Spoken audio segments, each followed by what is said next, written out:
I've been happy lately, thinking about the good things to come, and I believe it could be something good has begun.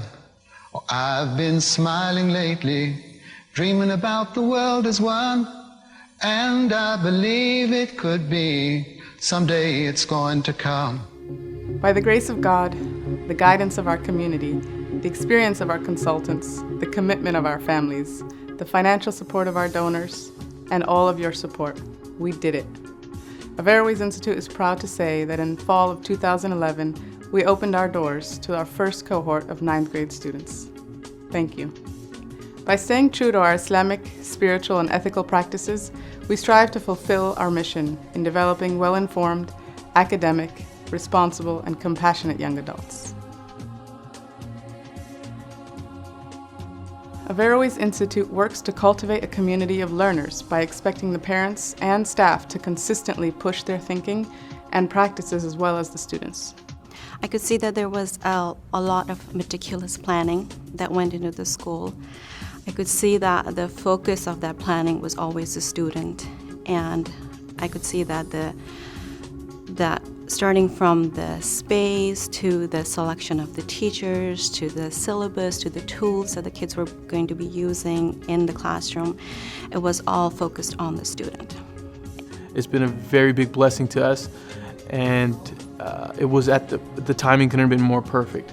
So a school like this is what we need to focus on to grow, because this, from what I can see, it was a one-of-a-kind school in the Bay Area, and if we can grow it, there are many students that can benefit from this.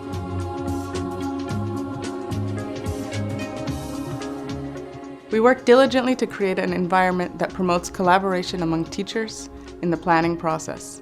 We provide common planning time and online forums for constant feedback from peers. Our staff work with an array of consultants and specialists to make sure that we are always in tune with the new innovative teaching methodologies and techniques. We've seen strong growth from a personal point of view in our daughter.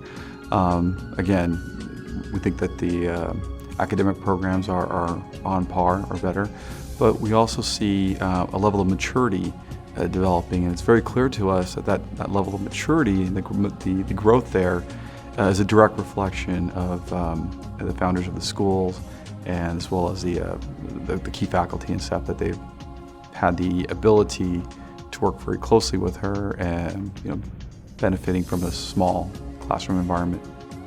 They want to trust you, so they provide you with opportunities and trust that you will behave responsibly and act like adults.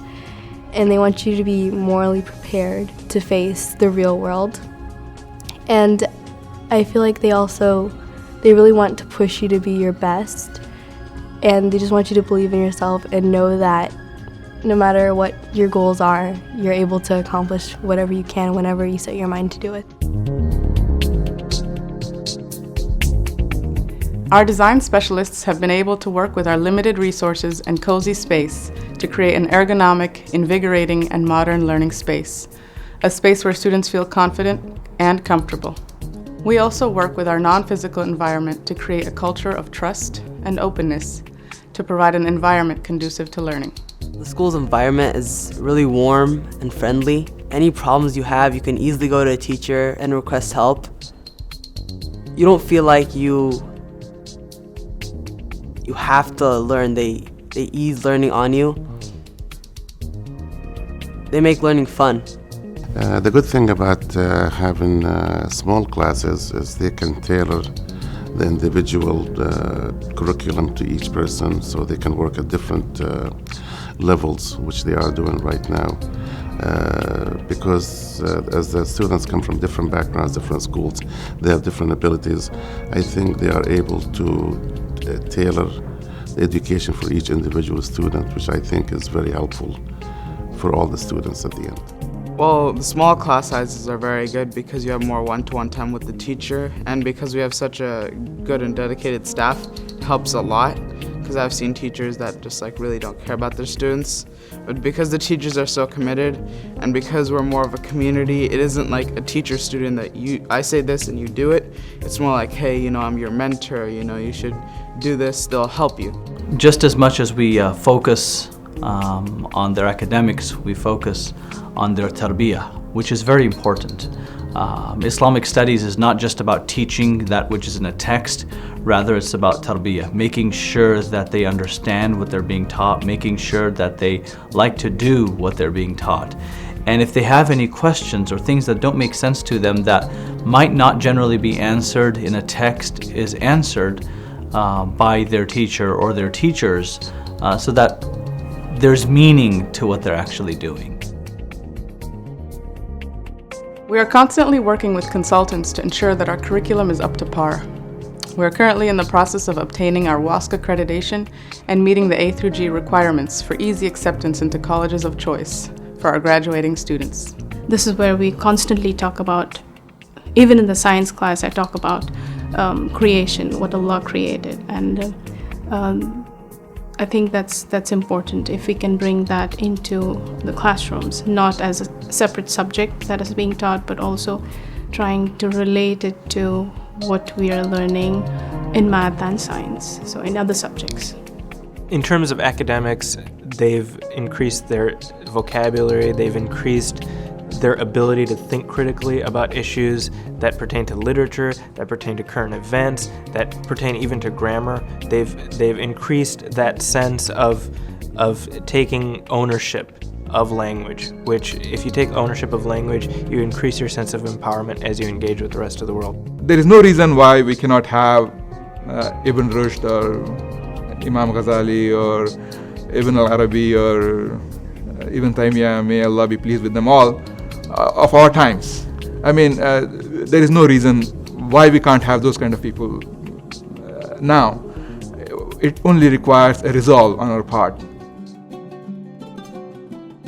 I think my favorite seminar was one with Brother Micah, who taught us about mindfulness.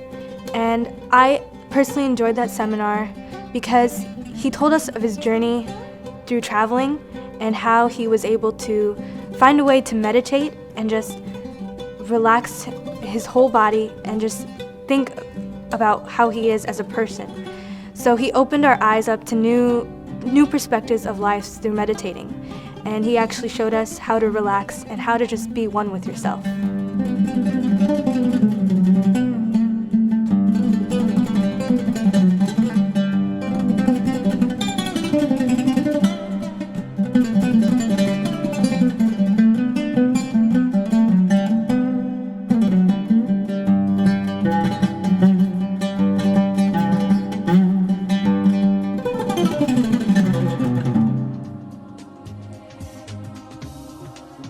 Financial literacy. Social emotional learning.